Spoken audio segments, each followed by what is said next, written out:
اعوذ باللہ من الشیطان الرجیم بسم اللہ الرحمن الرحیم فَإِذَا نُقِرَ پھر جب بجایا جائے گا فِي النَّاقُورِ کھرکھری چیز میں، یعنی جب سور پھونکا جائے گا۔ فَذَلِكَ يَوْمَئِذٍ يَوْمٌ عَسِيرٌ پس وہ دن بہت سخت دن ہے، یعنی جس دن سور پھونکا جائے گا اور تمام ذی روح چیزوں پر موت طاری ہوگی، تو وہ دن جو قیامت کا دن ہوگا وہ انتہائی سخت دن ہوگا۔ اس کی سختی اللہ تعالیٰ نے قرآن مجید میں مختلف جگہوں پر بیان کی ہے کہ اس دن زلزلہ آئے گا، اذا زلزلت الارض زلزالها، اور اسی طرح اللہ نے ارشاد فرمایا یا ایھا الناس اتقوا ربکم ان زلزلۃ الساعۃ شیء عظیم یوم ترونها تذہل کل مرضعۃ عما ارضعت وتضع کل ذات حمل حملها وتری الناس سکارى وما هم بسکارى ولکن عذاب اللہ شدید، کہ وہ جو زلزلہ اس دن ہوگا وہ ایسا سخت زلزلہ ہوگا کہ ایک ماں جو اپنے بچے کو دودھ پلا رہی ہوگی تو وہ ماں اپنے اس بچے کو پھینک دے گی، اور جو حاملہ خاتون ہوگی وہ اس دن کی شدت کی وجہ سے اپنا حمل پھینک بیٹھے گی، اور لوگ ایسی کیفیت میں ہوں گے بظاہر یوں نظر آ رہا ہوگا کہ یہ نشے کی کیفیت میں ہے، حالانکہ یہ نشہ نہیں ہوگا، لیکن یہ اللہ کا سخت ترین عذاب ہوگا۔ تو وہ دن خود بڑا سخت دن ہے، اور پھر اس دن پر جو سور کو پھونکا جائے گا اور آہستہ آہستہ آہستہ آہستہ اس کی آواز جو بڑھتی جائے گی، یہ آواز کا بڑھنا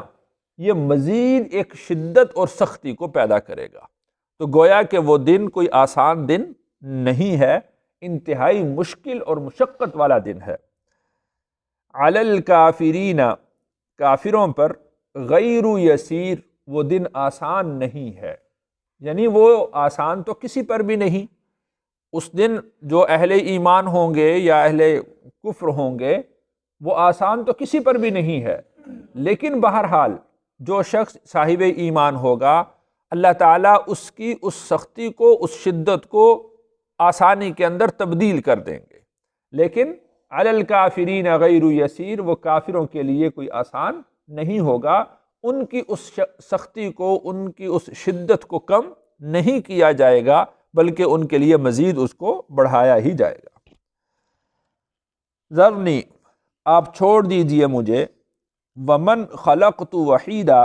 اور اس شخص کو بھی کہ جس کو میں نے تنہا پیدا کیا۔ تو ہر شخص جب بھی پیدا ہوتا ہے تو اپنے ساتھ نہ مال لے کر آتا ہے، نہ فوج لے کر آتا ہے، نہ آل اولاد اس کے ساتھ ہوتی ہے، وہ تنہا پیدا ہوتا ہے، اس کے پاس کچھ نہیں ہوتا۔ تو یعنی جتنے بھی مخالف ہیں رسول اللہ صلی اللہ علیہ وسلم کے، اللہ تعالیٰ نے فرمایا کہ ان کو اور مجھے چھوڑ دو، یہ میرا اور ان کا معاملہ ہے۔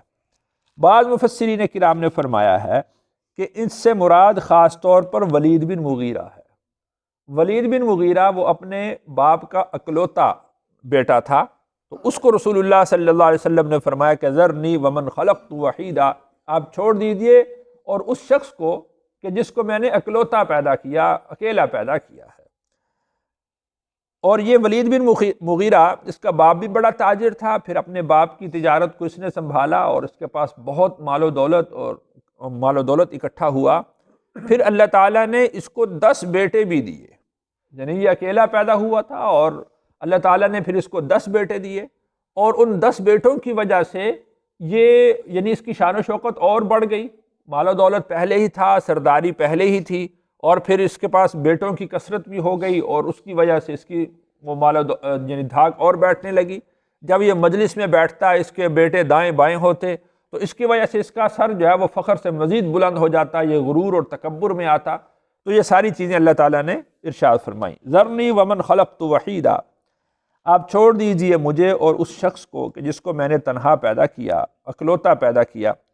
وجعلت له مالا ممدودا، اور میں نے بنایا اس کے لیے مال پھیلا کر۔ پھیلا کر کا مطلب یہ ہے کہ اس کی جو تجارت تھی وہ اطراف میں پھیلی ہوئی تھی، مکہ سے وہ شام تک اس کی تجارت کے چرچے تھے، تجارت پھیلی ہوئی تھی، کبھی اس کے قافلے ادھر جا رہے ہیں، کبھی اس کے قافلے ادھر جا رہے ہیں۔ وجعلت له مالا ممدودا، اس کے مال کو ہم نے پھیلا کر رکھ دیا۔ وبنین شہودا، اور بیٹے جو حاضر رہنے والے تھے۔ حاضر رہنے بیٹے ہونا یہ اللہ کی نعمت ہے، لیکن اگر بیٹے حاضر ہوں، باپ کے سامنے ہوں، جو اس کی بات کو سنیں، اس کی بات پر لبیک کہیں اور اس کی ہاں میں ہاں ملائیں، جب وہ بات کرے تو وہ تصدیق کریں، تو یہ بیٹے مزید اللہ کی اس نعمت کو بڑھا دیتے ہیں۔ تو بیٹا وہی نعمت میں ہوتا ہے کہ جو اس کے پاس ہو۔ دوسری وجہ اس کی مفسرین کرام نے یہ لکھی ہے کہ اس کا مال چونکہ بہت زیادہ تھا اور نوکر چاکر بھی اس کے بہت زیادہ تھے، تو بیٹوں کو اپنی نظر سے دور کرنے کی اس کو حاجت ہی پیش نہیں آتی تھی۔ یعنی اتنا اس کے پاس مال و دولت تھا کہ بیٹوں کو اپنے پاس ہی رکھتا تھا، ورنہ کون سا باپ ہے جو بیٹوں کو اپنے پاس رکھتا ہے کہ وہ میرے پاس ہی رہیں؟ وہ تو باپ کی کوشش تو ہوتی ہے کہ یہ جائیں اور محنت کریں اور کمائیں، لیکن اس کے پاس مال کی اتنی فراوانی تھی کہ یہ بیٹوں کو اپنے سے دور کرنے کی اس کو ضرورت ہی پیش نہیں آئی، یہ بیٹوں کو اپنے سے دور کرتا ہی نہیں تھا۔ یعنی اب دیکھ لیں کہ جب بیٹا باپ کی نظر سے اوجھل ہوتا ہے تو وہ باپ کتنا پریشان ہوتا ہے کہ نہ جانے کس کیفیت میں ہے، کیسے ہے، ہر وقت اس کی فکر میں لگا رہتا ہے۔ اور اگر بیٹے سامنے ہوں اور مال کی کثرت بھی ہو تو یہ پریشانی بھی ختم ہو جاتی۔ تو اللہ تعالیٰ نے یہ بھی بطور انعام کا ذکر فرمایا کہ میں نے ایک تو اس کا مال بڑھا دیا، اس کے پاس پیسہ خوب کر دیا، اور دوسرا بیٹے بھی شہودا، اس کے پاس رہنے والے تھے۔ یعنی جب وہ کسی مجلس میں جاتا بیٹے اس کے ساتھ جاتے، اس کے دائیں بائیں بیٹھتے، اس کی دھاک بٹھاتے، اس کی ہاں میں ہاں ملاتے، اس کی بات کی تصدیق کرتے۔ تو یہ مزید جو ہے وہ اللہ تعالیٰ نے اپنا ایک انعام اس پر ذکر فرمایا۔ وَمَهَّدتُّ لَهُ تَمْهِيدًا، اور میں نے بچھا دیا اس کے لیے بچھونا۔ یعنی مسند سرداری، جب یہ بیٹھتا تھا تو یوں، یعنی وہ سرداری کی مسند اس کے لیے ہم نے بچھا دی، اس کے لیے ہم نے آسان کر دیا۔ یعنی اس کی سرداری میں اس کے مزاحم کوئی شخص موجود نہیں تھا، اور یعنی یوں سمجھ لیجئے کہ اس کی اپوزیشن میں کوئی نہیں تھا۔ جو یہ کہتا تھا لوگ اس کی طرف توجہ کرتے تھے، اس کی بات کو سنتے تھے، حتیٰ کہ جو دوسرے قبیلوں کے لوگ تھے وہ بھی اس کے پاس آیا کرتے تھے اور اپنی بات کا فیصلہ اس سے کروایا کرتے تھے۔ ثم یطمع، پھر اس نے وہ طمع کرنے لگا، ان ازید، کہ میں مزید بڑھا دوں۔ یعنی ان ساری نعمتوں کے باوجود کہ اللہ نے اس کو مال کی فراوانی دی، اولاد اس کو دی، اس کی سرداری بٹھا دی، اس کے باوجود چاہیے تو اس کو یہ تھا کہ جس منعم حقیقی نے یہ سارے انعامات اس پر کیے ہیں اس کے احسان کو بجا لاتا، اور اس کے جو پیغام اس کے پاس آیا، اس کی جو بات اس کے پاس پہنچی تو اس کی بات کو تسلیم کرتا۔ تو اللہ تعالیٰ یہی یعنی مطالبہ بھی کرتے ہیں، لَإِن شَكَرْتُمْ لَأَزِيدَنَّكُمْ، اگر تم شکر کرو گے تو میں اس کو مزید بڑھا دوں گا۔ لیکن اس نے ان تمام نعمتوں کا کفران کیا۔ اللہ تعالیٰ نے پھر آہستہ آہستہ، کلا، ایسا ہرگز نہیں ہوگا۔ تو مفسرین کرام فرماتے ہیں کہ اس آیت کے نازل ہونے کے بعد اس کو پے در پہ گھاٹے ہونے لگے، یہاں تک کہ یہ محتاج اور فقیر ہو کر مرا۔ یعنی ایک طرف وہ مال کتنا ہے، بیٹے کتنے ہیں، اور تجارت کہاں تک پھیلی ہوئی ہے، لیکن دوسری طرف جب اس نے کفران نعمت کیا، ناشکری کی، تو آہستہ آہستہ اس کو تجارت میں خسارہ ہونے لگا، اس کا گھاٹا بڑھنے لگا، اور جب اس کی موت واقع ہوئی تو یہ فقیر اور محتاج ہو کر یہ مرا۔ یعنی اس کی طمع یہ تھی کہ میں مزید اور بڑھا دوں۔ اس کے بھی دو معنی مفسرین کرام نے فرمائے ہیں۔ ایک تو یہ کہ یہ دنیا کے لحاظ سے اس کی یہ طمع تھی کہ میرا مال اور بڑھ جائے، میری اولاد اور بڑھ جائے، میرا تجارت اور بڑھ جائے، میری حکومت، سلطنت اور میری سرداری اور بڑھ جائے۔ دوسرا یہ، رسول اللہ صلی اللہ علیہ وسلم جب اس کے سامنے یہ ساری دنیا کی نعمتوں کو ذکر کرتے تھے اور ارشاد فرماتے تھے کہ اگر تو ایمان لے آئے گا تو اللہ تعالیٰ تیرے لیے اس چیز کو مزید بڑھا دیں گے، اور پھر جنت کے اندر بھی تیرے لیے ایسے ایسے انعامات تیار کر رکھے ہیں۔ تو وہ کہتا تھا کہ جب یہ دنیا میں مجھے مل گئے ہیں تو آخرت میں کیوں نہیں ملیں گے؟ اگر آخرت ہوئی، اول تو یہ منکر تھا، اگر آخرت ہوئی تو وہاں پر بھی ہمیں یہ تم سے بہتر ملیں گے، تو اس کی یہ طمع تھی کہ میں مزید اس کے لیے بڑھا دوں۔ اللہ تعالیٰ نے ارشاد فرمایا کہ اللہ ایسا ہرگز نہیں ہوتا، یعنی میرا جو اللہ کا اصول ہی نہیں ہے یہ کہ جو ناشکری کرے اللہ اس کے مال کو بڑھائیں، اللہ کا یہ اصول نہیں ہے۔ اللہ کا اصول یہ ہے کہ جو شخص اپنے مال میں، اپنی اولاد میں اللہ کی شکر گزاری کرتا ہے،